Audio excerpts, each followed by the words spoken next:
Welcome back to the channel, and today we are talking perfect workout routines. And when I say perfect, what I mean is perfect for you. I mean one that fits into your lifestyle. I'm going to show you how to create it.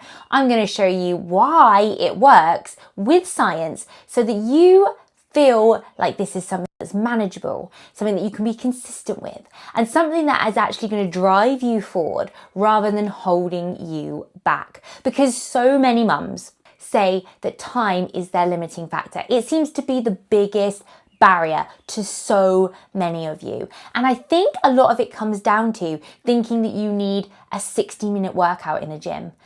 And let's be honest, a 60-minute workout in a gym is not just 60 minutes. You've got to get there, you've got to get back. The next thing you know, it's 90 minutes, nearly 2 hours, and that just feels unmanageable.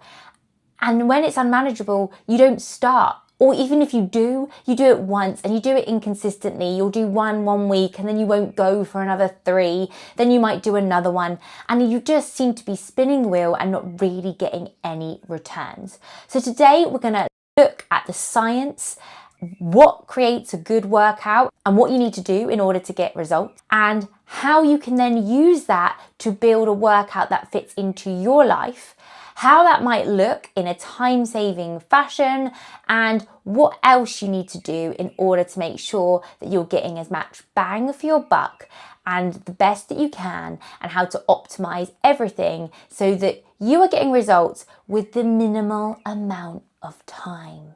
So grab a brew because we are going to start on the science bit first. So when I'm talking about science, I'm talking about going back to a meta-analysis by Brad Schoenfeld. So he found that in his meta-analysis, in order to get muscle growth, you needed to hit a muscle group between 10 and 20 times per week. There was no mention about how many times per session, but it was 10 to 20 per week. Now, 20 might seem a lot. You might be like, how am I going to fit that in? That definitely sounds like a 60 to 90 minute workout. The thing is, he said 10 to 20. And the key is to look at that lower end. I hate to break it to you, you're not an Olympic athlete, so you don't need to worry about the top end, and the bottom end is where you get your squeeze. So let's think about a lime. If you were going to cut a lime in half and squeeze it, that first squeeze would produce the most juice. And that is a little bit like your first 10 sets. Then every squeeze after that, the juice diminishes, the return gets less. And that is exactly the same as working out.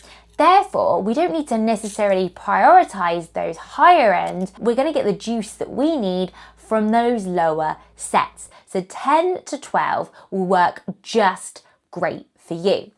Since then, there has been more research, and there definitely has been talk about diminished returns, especially the longer you do one muscle group in a workout. Furthermore, there's also been some science by Wood Science, which was conducted with 35-year-olds who were CrossFit athletes with a good training age. Now, when I say training age, it means that they've been training for a long period of time. However, they looked at comparing those that did 3 times a week for 60 to 90 minutes, I think it's around 90 minutes actually, and those that did it for 6 sessions for 45 minutes. The thing was, the 2 groups did exactly the same workload, and their results were minimal in difference. Therefore, it goes to show that shorter workouts are just as good as longer ones, and if not more so, because if you can then stick to shorter workouts throughout your week because it fits more into your life and you're more likely to do it, you're going to get better results. So actually, shorter workouts might be the exact thing you need. And I've got to say, it's something that I've incorporated into my training and I have found works brilliantly, because it just means that I don't have so much guilt. I can fit it in around clubs, I can fit it around the school run, and one day a week you might want to make a dinner that's a bung in the oven dinner. You know the type I mean, where you can put it in the oven for 30 minutes or on a slow cooker or whatever it might be, but you don't need to watch it. So therefore you could go off, do a 30-minute workout, come back, feed everybody, and bish, bash, bosh. That is the kind of thing I'm talking about. This is what I'm saying. And the reason I'm talking to you about this science is so that you can see that it is justified. You're not making excuses. You're not being lazy. It's gonna fit your life, but it's gonna actually work, because you don't want to put effort in if you don't think it's going to work. If the fitness industry has got you thinking that you have to do 60-minute workouts and you know that that's not feasible, then you're almost like, why bother? It's not for me. I'll just wait until I'm less busy. When in fact, if you did something now and you did little and often, you will get results just as much those people that are going to the gym for 60, 90 minutes. So now, how do we take that information and put it into real life, into your workouts? How to create a workout from that knowledge. So we know that we need 10 to 12 working sets over a week, but now what? Well, I would suggest that you go for a full body workout. Full body workouts are when you're exercising your whole body with all major muscle groups being used and stimulated in one workout. You're combining exercises that use the upper body and the lower body plus the core in one training session. Now, the benefits of this is that if you then can't do a workout later in the week because something crops up, because let's face it, something's always cropping up, then you haven't missed an entire muscle group. It also works really well for busy schedules, and it allows you to use lots of compound movements that will ultimately help with both functional fitness and cardiovascular fitness. So we've decided we're going to do a full body workout. But what does that look like? So I've created 3 workouts. In these workouts, we have hit the entire body. Now, these sessions aren't gonna set the world alight. They are very basic movement patterns, but they're things that everybody could do at home or in a gym. And within that, you can see that I have identified different muscle groups, or the key muscle groups: quads, hamstrings, glutes, back, chest, shoulders, core, triceps and biceps. And you can see how many of these exercises hit more than one muscle group. Compound exercises are simply multi-joint movements that work several muscles at once. So we can see that we've got lots of those in here, and you can see, for example, our triceps are pink. We're hitting them on the eccentric press-ups, the push press, the kneeling shoulder press, the single arm floor press. So you can see you've hit them 1, 2, 3, 4, 5 times, and that's just in 2 workouts. 3 sets times 5, it's 15. So that is in the optimal range. It's the same with, let's say, glutes. Everyone loves juicy, peachy bum. We got goblet squats, glutes, glute bridges, lunges, Romanian deadlifts, hip thrusts, split squats. Again, hitting them multiple times. But also remember, if something then came up and you missed one of these sessions, you are still hitting them, if not within the optimal sets of 10 to 12, maybe just slightly below. And if you knew that something was coming up and you were only going to be able to train twice that week, you might do 4 sets in the other workouts instead of 3, for example. There's flexibility with these ideas. It doesn't have to be rigid. Now, we've got all these workouts with all these exercises, but what does that actually mean? How is that time saving, Claire? You've got 6 exercises per session. How is that saving me time? Isn't that just going to take me forever? So now let's talk about how to do those workouts in a time effective fashion. So you've got the first choice is to superset. That simply means to put 2 exercises back to back with no rest. The most efficient way is probably to do an upper and a lower if you are doing a full body workout, because then you can rest your upper whilst doing the lower and vice versa. You can always do upper, lower, short rest, upper, lower, short rest, still allowing you to lift heavy. You could also make it into more of a circuit based, for example, having 3 or 4 exercises in a circuit. So doing upper, lower rest, like so. You might get more of a cardiovascular buzz with that because your heart rate will probably remain high doing those exercises.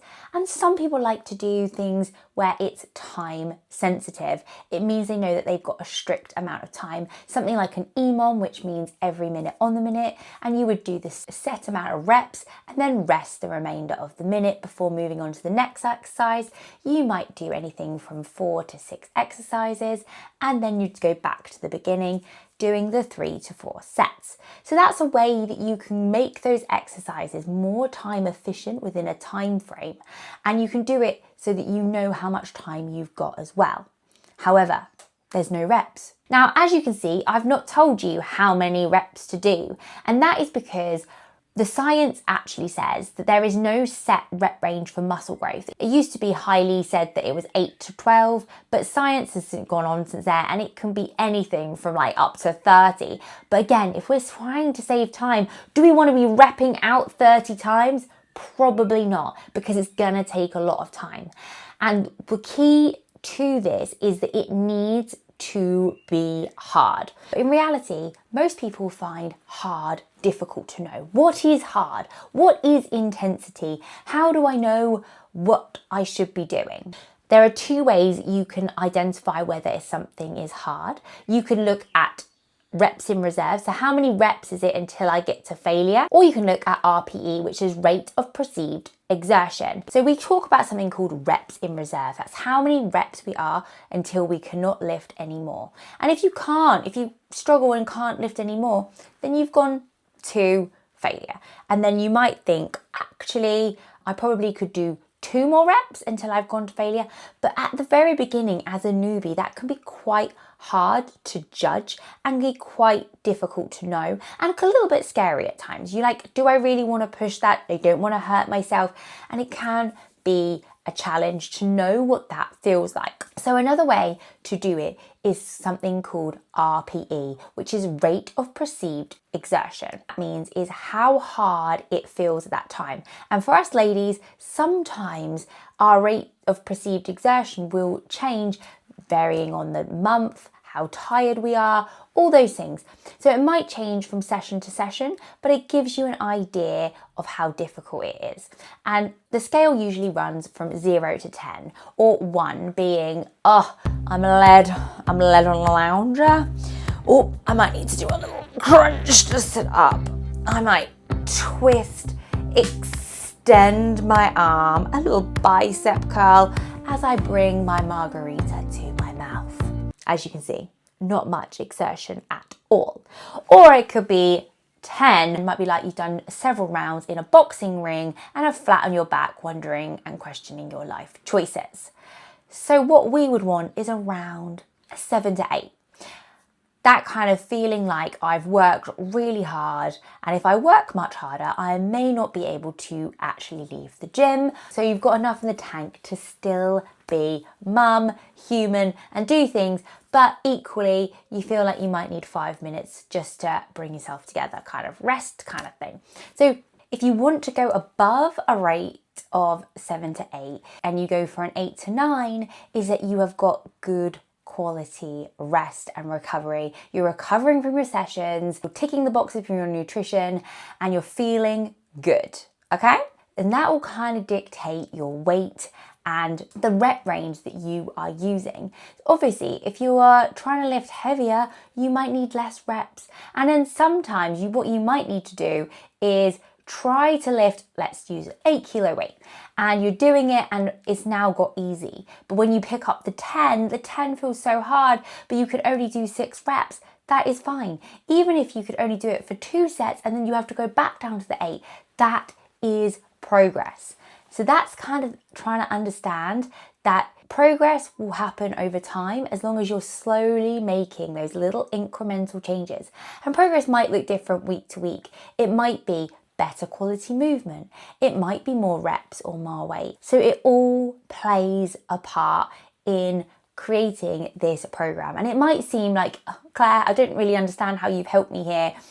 I'm just showing you ways in order to take the exercises and put it into a system that will work for you. And if you're still finding that hard, there is my program Stronger, which is personalized training. It's not generic, it's created around you, but it's just training based, it's budget friendly, it's designed to take the bandwidth out of exercise and to make it as simple as possible. As well as having a plan A, we often have a plan B as well for those weeks where it goes a little chaotic. So, practically, what are the takeaways from this episode? 1, 8 to 15 sets per muscle group is going to be fine and dandy, although 10 to 12 is probably optimal for you. These sessions can be spread between 2 and probably 4 or 5 sessions a week, depending on your time availability, and 20 to 40 minutes is more than enough time. Yes, the gym is the gold standard, but working out at home is absolutely fine. Although I would suggest getting adjustable dumbbells so that you can increase those weights and create some progressive overload without having to keep buying new dumbbells. You can get cheap options in different places like Argos, Facebook Marketplace, some supermarkets, wherever it may be. Have a look around, and the key to remember is that consistency is going to win through. Choose a workout program that allows you to keep on doing it. That doesn't mean you have perfect weeks. It doesn't mean that every week is going to see 3 to 4 workouts of 20 minutes.